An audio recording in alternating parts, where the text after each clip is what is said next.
Hello friends, இப்போ என்ன recipe பார்க்குறோன்னா ரொம்ப சிம்பிளான ஈவினிங் ஸ்நாக்ஸ் தான் பார்க்குறோம். எப்படி செய்யணும்னு பார்க்கலாம். 1 கப் கடலை மாவு, 1/2 கப் அரிசி மாவு, இடித்த சோம்பு, தோலோடு இடித்த ஒரு பூண்டு பல் சேர்த்துக்கோங்க. 2 பெரிய வெங்காயம், கருவேப்பிலை, கொத்தமல்லி, பச்சை மிளகாய் எல்லாத்தையும் ஆட் பண்ணிக்கோங்க. கொஞ்சோண்டு சோடா உப்பு ஆட் பண்ணிக்கோங்க. பெருங்காயத்தூள் கொஞ்சம் ஆட் பண்ணிக்கோங்க. 1/4 ஸ்பூன் மஞ்சத்தூள், 1 ஸ்பூன் மிளகாய்த்தூள் ஆட் பண்ணிக்கோங்க. அவ்வளோதான். கொஞ்சமாக தண்ணி சேர்த்து வடை மாவு பதத்தை விட கொஞ்சம் லூஸாக ஆட் பண்ணி மிக்ஸ் பண்ணி வச்சுக்கோங்க. இது கும்பகோணம் பக்கம் மயிலாடுதுறை சைடு பண்ணுற டீ கடை மெது பக்கோடா தான்.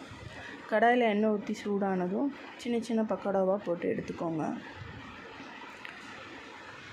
எல்லா டீ கடையிலையும் இந்த மெது பக்கோடா ரொம்ப ஃபேமஸ். எங்கள் ஊர் பக்கம் இது கிடைக்கும். ஸோ அதுதான் நான் இன்றைக்கி ட்ரை பண்ணேன். ரொம்ப சாஃப்டாக, ரொம்ப 10 நிமிஷத்தில் நீங்கள் செஞ்சிடலாம். இது உங்களுக்கு இதை நான் ஒன்று ஓப்பன் பண்ணி காட்டுறேன், எப்படி இருக்குது பாருங்கள்.